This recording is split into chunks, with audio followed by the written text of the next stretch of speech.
On today's show, we've talked a lot about how my hopes for the Padres in 2024 grow stronger by the day. I'm talking myself into them.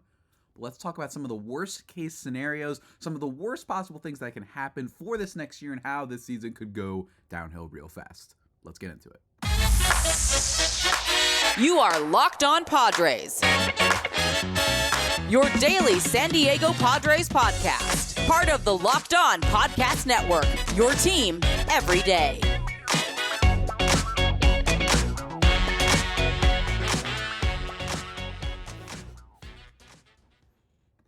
Greetings, ladies and gentlemen, and welcome to another edition of the Locked On Padres podcast, which is part of the Locked On Podcast Network, your team every day for Thursday, February 15th. As always, I am your host with sometimes, occasionally, but certainly not always the most, Javier Reyes. You may be familiar with some of my baseball-related work at justbaseball.com. Very good website. Go check that out, where I write about the Padres and general weird stuff like, what castle would Ryan Mountcastle be? Yeah, dumb stuff. Don't worry, I got you on there. And if you don't want baseball stuff, I also write about movies, pop culture, video games for places like Inverse, Nerdist, and a whole bunch more. So go check that out on Twitter. Also check out on Twitter at @LO_Padres if you'd like only Padres type of accounts or comments. Go check that out on there. And then Locked On Padres on YouTube to see the sweet Padres 1969 jacket that I'm rocking, ladies and gentlemen. Oh yeah, the vibes are good. The vibes are good whenever I'm wearing this thing. Despite the fact that for today's episode, we're going to be talking about some of the worst things that I think could transpire for the Padres. And here's the thing. This is, off-season talk, all right? In the off-season, we're projecting, we're predicting, all sorts of things. And I wanted to talk about things that I felt were, at least had a tinge of realism to them, i.e., knock on wood. Like, I can't just say for worst. I don't want to put for worst case scenario like Tatis hurt whole year. Obviously, that's really bad. But I think that that's the typical for every team. That's something that every team could say. So instead, I wanted to look at a couple things that I thought were a little bit somewhat realistic and interrogate them and whether or not what's the danger level exactly on these things and how it would impact the team. And it's a bunch of them, whether it be from health related to play related to stat related, all sorts of things. So we're going to talk about that today, guys. But before we do that, let me just tell you today's episode is brought to you by Gametime. Download the Gametime app, create an account, and use code LOCKEDON for $20 off your first purchase. Just for listening to this podcast, I give that to you. Don't say I never did anything. I give you, what's the LeBron James be? You know what? 2 more for y'all. That's what it is. Okay, so you know what? 20 more. $20 off for y'all. Let's begin, ladies and gentlemen. The first thing I want to talk about is arguably the worst case scenario I have actually reiterated the most throughout the offseason, which is that Darvish is cooked. And I don't mean as a player. I still think that he could be effective. The whole thing is the health with Darvish. It is that simple. And the reason why I think this is one of the worst case scenarios is because it's specific to him because he is on the books for a lot longer. For those who might have forgotten, the Padres very, in my opinion, oddly, although certainly not as oddly as when they extended Jay Cronenworth, they extended Darvish for until he is, I believe, 42. Let me just be clear.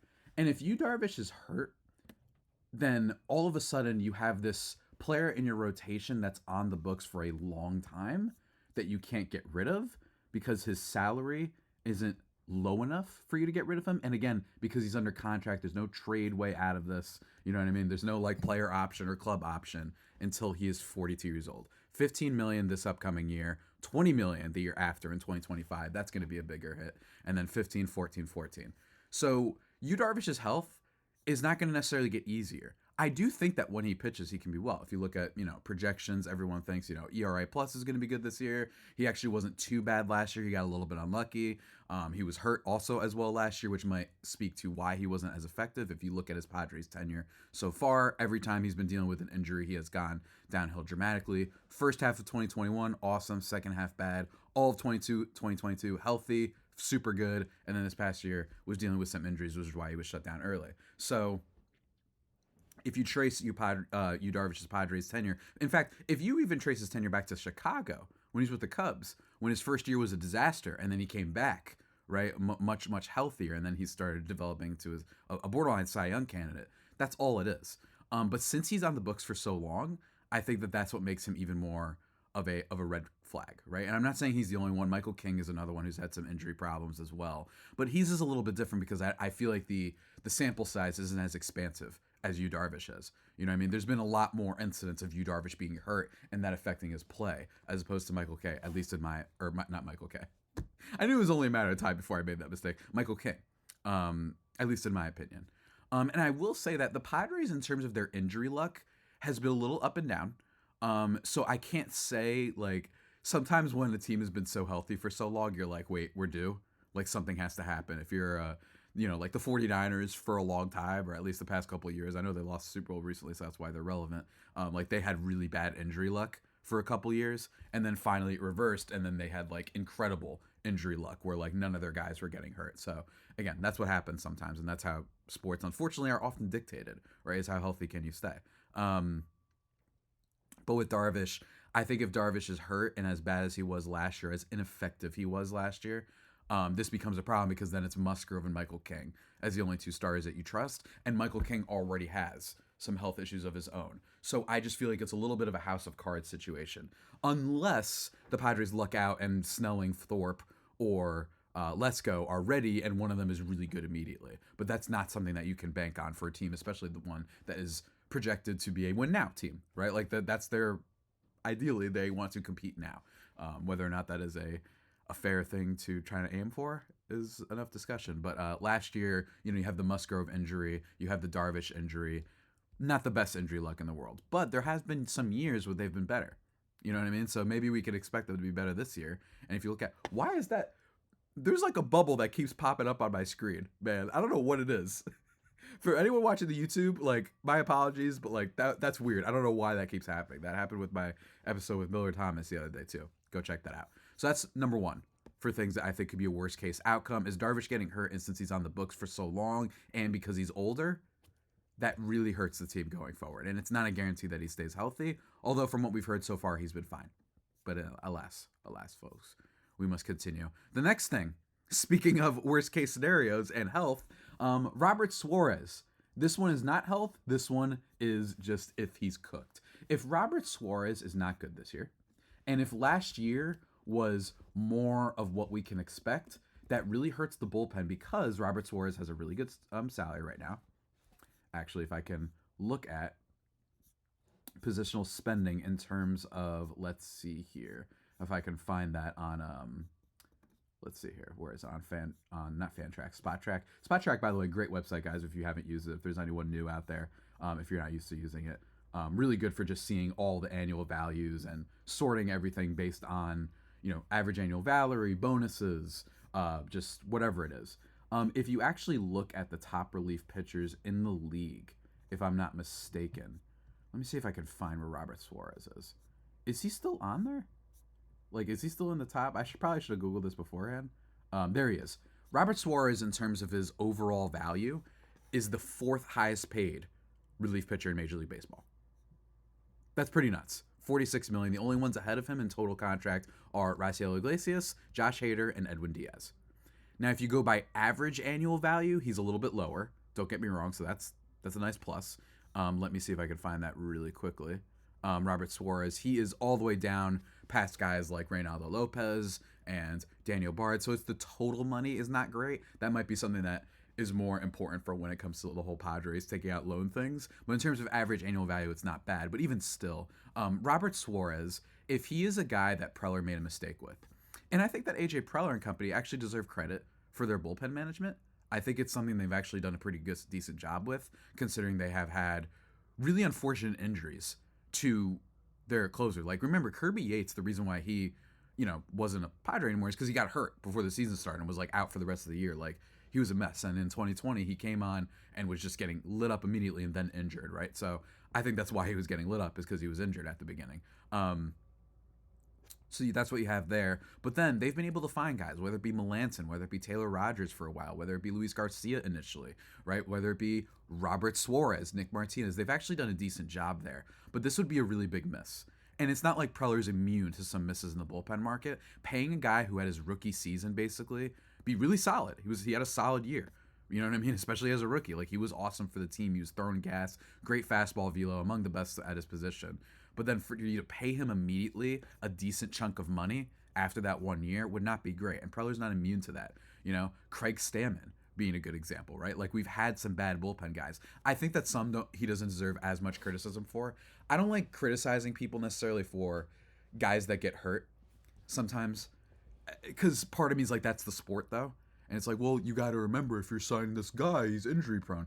Agreed, but there's still guys that will get hurt years that haven't had injury stuff before. You know what I mean? So that's my issue, is I don't always like blaming teams for that. It depends though. It depends on the player. But for example, Drew Pomeranz, it's like, yeah, he paid Drew Pomeranz a lot, but Drew Pomeranz, when he played, was elite. Like, one of the best relief pitchers in baseball. Had one of the lowest ERAs since 2021. Like, he was good. It's just that how can he predict that he was going to fall apart to such a degree that he wouldn't even be able to pitch again? And now he's gone. So, again, I don't think he deserves all the blame for that. But Robert Suarez, this is a big one, because if he's effective, if he is what he was in 2022, then all of a sudden, the Padres are in a situation where they have a lockdown closer, someone that they can trust, someone that can overpower batters. You can just bring him in. Boom, we're great. We don't have to mix and match as much. And if not, then we're hoping for a lot more. All of a sudden, the bullpen excitement, you're like, oh, God, I guess we got to hope Yuki Matsui's good immediately, right? So that's the problem with him. But ladies and gentlemen, that's not all. Believe me. Believe you me. That is not all for the worst case scenarios for the Padres in 2024, ladies and gentlemen. Obviously, it's not, because we still have a whole lot of episode left. We're going to get into that, ladies and gentlemen. We're going to get into that. But before we continue, before we move on, I want to take a second to talk to you about our friends over at Gametime. Here's the thing, folks. Here's the thing. You don't like doing that last minute stuff, do you?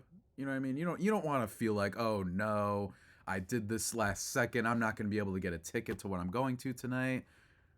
Gametime's got you covered, man. They've got flash deals right up to the final moment, right the night before, all that stuff. They've got nice little seat views if you're an aesthetic person like myself, to see what your seat looks like from, well, where the seat is. You can check that out. And also, it's not just sports. I know it's called Gametime, but concerts, playoff games, theater, comedy, whatever you want. Like, they've got tickets for a whole swath of stuff. So if by any chance you're listening to this and you're not just a sports fan, don't worry. Gametime's got you covered, ladies and gentlemen. It's the only ticketing app that gives you complete peace of mind with your purchase. All-in prices show your total up front, so you know you're getting a great deal before you check out. You can buy tickets in seconds. In seconds, with just 2 taps. Bop, bop. You know what I mean? Just 2 taps, ladies and gentlemen. With zone deals, you can pick the section, and Gametime picks the seats for big-time savings. And the Gametime guarantee means you'll always get the best prices. If you find tickets in the same section and row for less, Gametime will credit you 110% of the difference. Take the guesswork out of buying tickets with Gametime. Ladies and gentlemen, download the Gametime app, create an account, and use code LOCKEDON for $20 off your first purchase. Terms apply, but again, go check that out. Create an account, redeem your code LOCKEDON for $20 off your first purchase. Download Gametime today. Last minute tickets, lowest prices, guaranteed over at Gametime. And we're back, ladies and gentlemen, here on the Locked On Padres podcast, thriving and vibing, except we're talking about bad vibes. We're talking about the worst case outcomes for the San Diego Padres. And we spent a lot of time talking about Darvish and Suarez. So now I want to talk about some other stuff, ladies and gentlemen. I want to take a little bit of a break, and talk about some hitting stuff. And this one's easy. Manny Machado, if he takes longer to get back than expected, is the next one on my list. Again, this isn't necessarily anything we've heard about so far. He's at spring training, or at least he's at team workouts and whatnot, looking as fabulous as always. And I know I tweeted yesterday jokingly that they showed the locker arrangement, and it had a lot of all right, there's some vets mixed with the young guys, not all vets on one side or whatever, and how Tatis and Machado weren't next to each other. So I don't, they hate each other again, right? But that was a joke. With Machado, if he doesn't come back from his surgery for a while and is just a DH for a bit, that could become a problem. Now, I think that there's a world in which actually Machado only having a second to just focus on his hitting could actually play really good dividends for the Padres, at least early on. But I say this as a problem because we don't know exactly what will happen for the rest of the team while he is out. You know what I'm saying? So you might have a situation where it's all right, Ha-Seong Kim is playing third, Machado's DH, And then it's like, okay, who's playing second base? Who's playing first base? What exactly happens? Are they going to try Jackson Merrill at second base some days? There's so many more questions around that. Personally, as I've been on the record for a while, I do think the team needs to trade Ha-Seong Kim, and then you move Jay Cronenworth to second base, and then hopefully you got some first base outfield, which is why I've brought up Lamont Wade as a possible one of the return pieces. And then, you just try out Eggy Rosario for like a month or however long it is, because I think we can live with Eggy Rosario for just a little bit if it is for the greater good for the team going forward.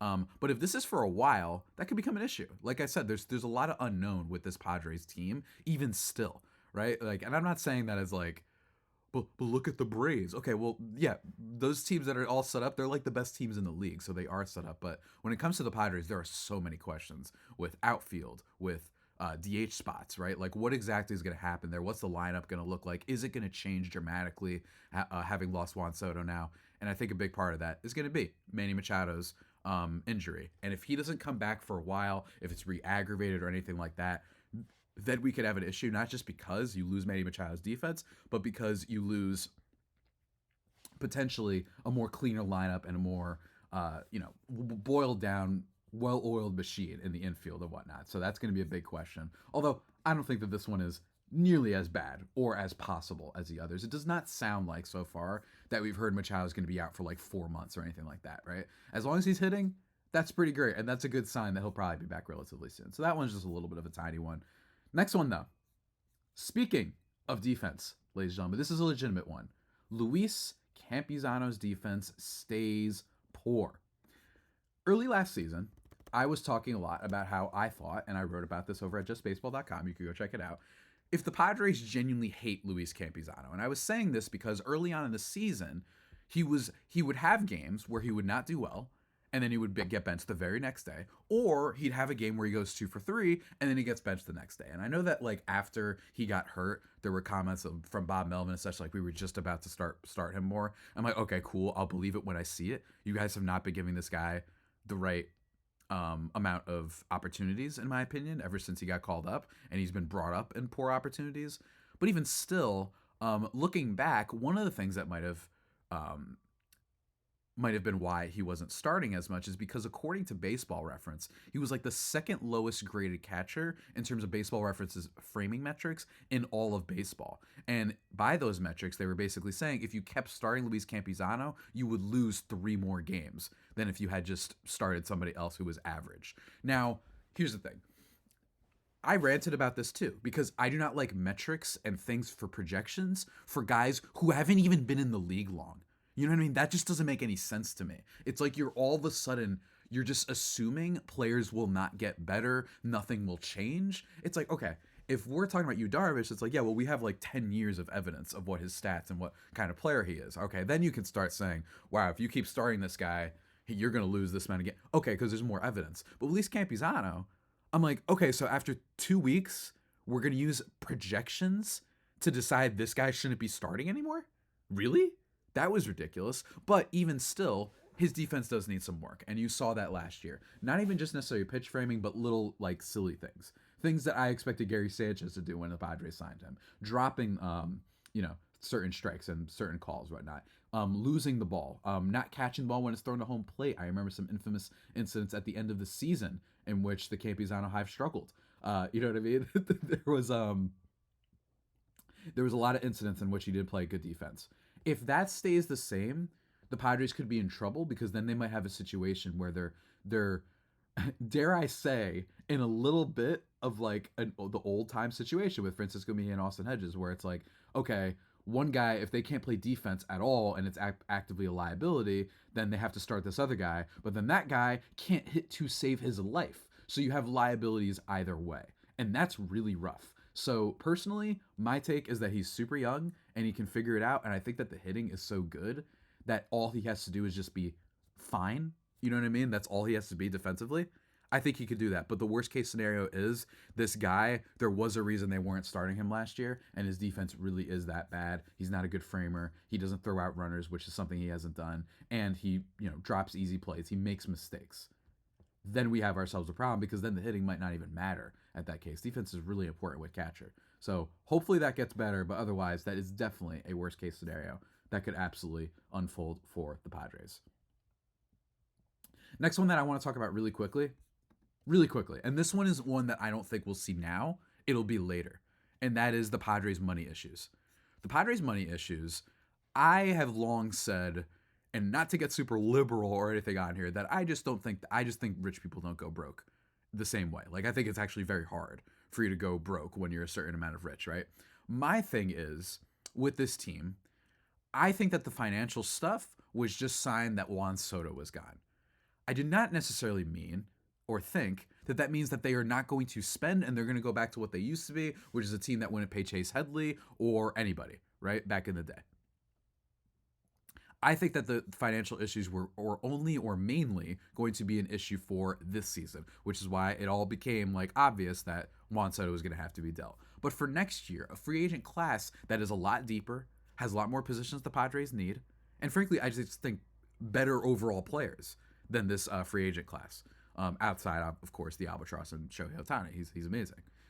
I think that we could see it pop up towards the end of the season, depending on moves they make, depending on guys they trade or not trade for. I think could pop up this issue. This is the worst case scenario. I'm talking like they realize, you know what, we got to start shopping around Musgrove. We got to start shopping around Michael King. We got to start shopping around guys who are good and effective because they cost too much. It could happen. I think it's really low. I think this is one of the worst case outcomes overall for the entire team of anything that I'm going to talk about today.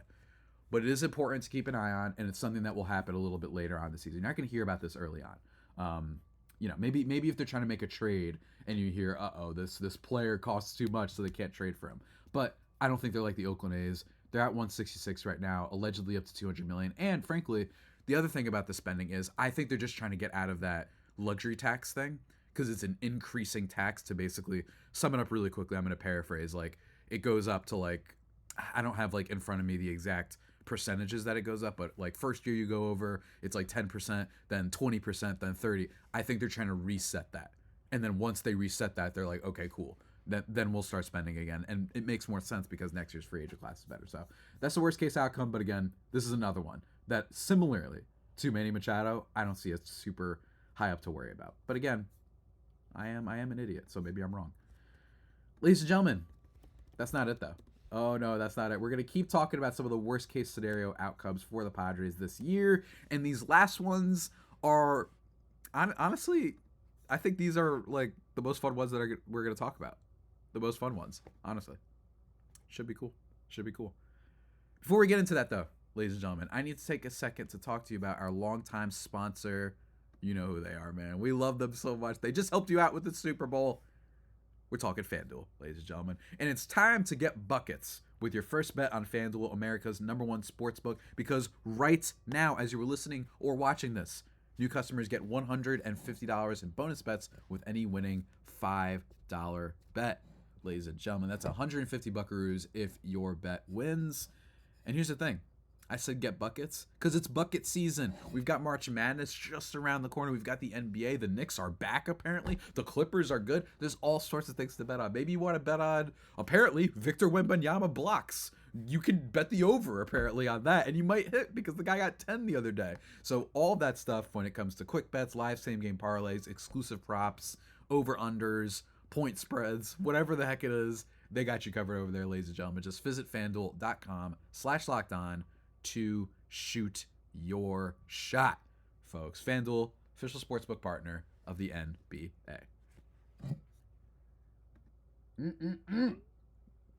Just like that, ladies and gentlemen, we are back on the Locked On Padres podcast, the only pod that may be better than the Padres themselves. I usually save that for the end of the podcast, like the very end, but we're saving it for the almost end, folks. Let's keep talking about worst case scenario before I start going on weird tangents that make me look like a fool, ladies and gentlemen. The next one I want to talk about is Wandy Peralta. And with Wandy Peralta, it's about if his expected stats from last year were a lot more legit than we thought, and if his age comes back to bite them. He is 32 years old. And while, yes, his ERA last year was very good, 2.83, his expected ERA was at 4.7. His walk rate went up dramatically, which is the big reason for that. Let me just find what his walk rate went up by real quick. He went from a 7.6% walk rate to a 13.2% walk rate. That's an issue. Okay, that's a big issue. And again, there's a reason why. That's the biggest reason why. His FIP was 5.05 and his xFIP was 4.5, which is why he has a negative WAR. However, the previous year, he was very good and the expected stats weren't as bad. But I think he just lost some control, and if he can regain that, he can be an effective pitcher. But there is a world in which this is really rough, similar to Robert Suarez, where he's costing the team this year, and you're like, what the heck? Like, these are supposed to be like the veteran types, the ones that are having, they have major league experience in the case of Suarez and Wandy Peralta. And, Woo-Sat Go and Yuki Matsui, what if it takes them a decent amount of time to acclimate to the league? Yeah, that's the problem, because then all of a sudden, if you have Suarez and Wandy Peralta not pitching very well, this bullpen could be a big weakness of the team for what was still not a strength of the team last year, but last year you at least had Josh Hader, who could close things down for you, right? So that's my thing on that. And not to mention, he is 32. Guys like Wandy Peralta, and I think this is one of the reasons the Yankees were interested in moving on from him, that once they hit a certain age, you get a little bit worried. This happened with Luis Garcia last year, and I think that this is one of those guys who fits a lot of different molds and a lot of different projections for someone who could be an issue in terms of his age hitting him really, really hard. I don't think that he's a guy that necessarily, what's the word, is like guaranteed to flop when he gets older. I think that he might have just recently hit his stride. That's the best case scenario, right? And the other best case scenario is that there's a bunch of player options. I'm sorry, not best case scenario. The other best case scenario is that he just generates a whole bunch of ground balls, and it's not even going to matter because even if his velocity isn't great. But in terms of the overall peripherals and stuff, he is very good. But I messed up what I was going to say. The other negative would be if this guy falls apart, he's got a bunch of player options, so he'd be on the books for years. So you really need him to be good, right? And if he's really, really good, then he's probably going to opt out, but that's okay. You could I am totally cool with bullpen guys opting out after having great years. I'm okay with that because that's a position where it's like we can find someone, at least in my opinion. So Wandy Peralta, if he's not good, if the age hits him, if the expected stats from last year were more real than not, then I would be nervous because then all of a sudden the Padres might be stuck with this guy who's not very good for a bunch of years. So that could be a problem. Ladies and gentlemen, though, that is not it. Let's keep it moving. Not just Wandy Peralta. Let's talk about, I think, one of the most important ones of the season, I say. These last two that we're going to talk about. These last two. We're almost done with the podcast. Don't worry. I'll let you go and enjoy your Thursday. Don't worry. Any second now. I'll let you guys go get ready and start your pregame ritual for a Caitlin Clark breaking the record tonight. Don't worry. I got you. I'll let you go soon. The next one I want to talk about is losing Ha-Seong Kim for nothing. Okay, so I've already talked about, I'm on the record, I think they need to trade Ha-Seong Kim. I really, really do. I think that it frees up the team. I think that it allows Jake Cronenworth to move back to second and become a 3 to 4 win player again. I think that could happen. And again, he's becoming a free agent after this year. Losing Ha-Seong Kim for nothing would be really devastating. And it already came out yesterday, or at least it was mentioned in the Kevin Acee article, that they would like to do extension talks. I'm going to save my thoughts on that for Monday because I'm like, you know what I mean? Like, what are we doing here? But losing Ha-Seong Kim for nothing could be rough because this is one of their highest valued assets, and it's one of the only assets that actually makes sense to trade. You can't trade Tatis. You can't trade Manny if you tried. You can't trade Xander if you tried. You can't trade Joe Musgrove. He's one of your most reliable pitchers. They don't have stuff on this team that makes sense to trade right now, except for Ha-Seong Kim, right? And he's the one with the most value because he's a position player. Yeah, sure. If Robert Suarez is absolutely carving up and the team is terrible, then yeah, he becomes an asset, but he's still a relief pitcher, right? So like that, there's still only a certain amount of value you can get from him, especially since his name's not Josh Hader, which is why it stunk. You know what stunk? Losing Josh Hader for nothing. If that happens for Ha-Seong Kim and the team isn't going into the playoffs, that's really, really bad because you could definitely get something for him right now, something that's more conducive to success maybe in 2025, or something that can help you just have a better farm or what have you. That's one of the problems. And that it's just really frustrating because, again, it would be presumably, assuming Snell is gone, which I'm presuming he is, It's just that he hasn't signed it so long. I'm just wondering, like, is it possible? Maybe. With Snell, it would be the third time in just the last 2 years they've lost extremely coveted free agents for nothing. That would be bad. That's an indictment on the guys you signed to make it, that you couldn't extend players like Snell and Hader and Kim if you wanted to, and an indictment on the front office for not then trading them and at least getting something in return. I'm not saying you get a player like Michael King for Josh Hader last year. That's not what I'm saying. What I'm saying is that you at least get something. Maybe a top 100 guy, prospects-wise. That still counts, guys. I think that there is a team out there that would have given you a top 100 guy for Josh Hader. I think that there's probably a team out there that would do that. That's how good he is. You could have looked at a team like Atlanta. You could have looked at a team like Philly. Like some of these teams that were just guaranteed to make the playoffs, and they just say, yeah, let's get ourselves a shutdown closer. Like that does matter for the playoffs. And instead they didn't do it, and then you had all these falling out weird moments. So again, losing Ha-Seong Kim for nothing would be really bad. This is also assuming, by the way, that the Padres aren't good. Because here's the thing. If the Padres are good and they make the playoffs and lose Ha-Seong Kim for nothing, that's a little bit different because you made the playoffs and you at least had a chance. But if you don't and then you lose him for nothing, then it's like, well, what are we doing here? Then it means that you lost Snell, Hader, and Kim for nothing, and you never even make the playoffs with them. So that's another one of the worst case scenarios for the Padres for this year, which is why I think trading him now when his value is the highest is what makes the most sense. It does, at least to me. But what do I know? And the last thing, ladies and gentlemen, that we have to talk about, and I talk about this a lot this offseason, it is the worst case scenario for me, is that the Padres panic trade from their farm system. That's the last thing that we got to talk about, ladies and gentlemen, as this little random thumbs up button keeps popping up on my screen. I don't know what that is. Again, I don't understand for any of my video listeners. I did just update my computer. Maybe it's some sort of feature. Or maybe my computer's grown sentient and it agrees with me.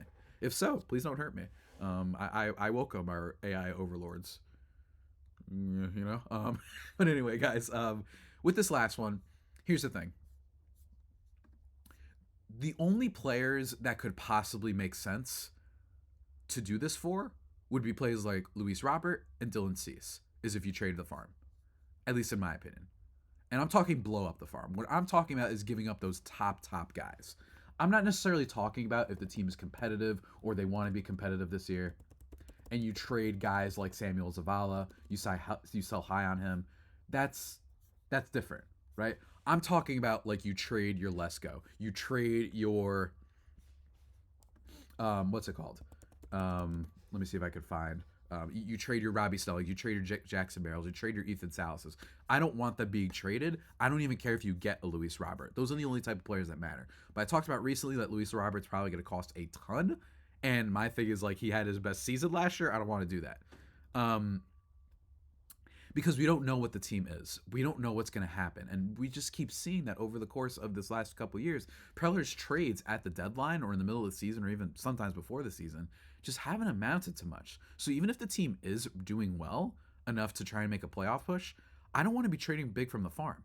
Yes, is there a universe in which the Padres are good? Manny's playing third. He's back.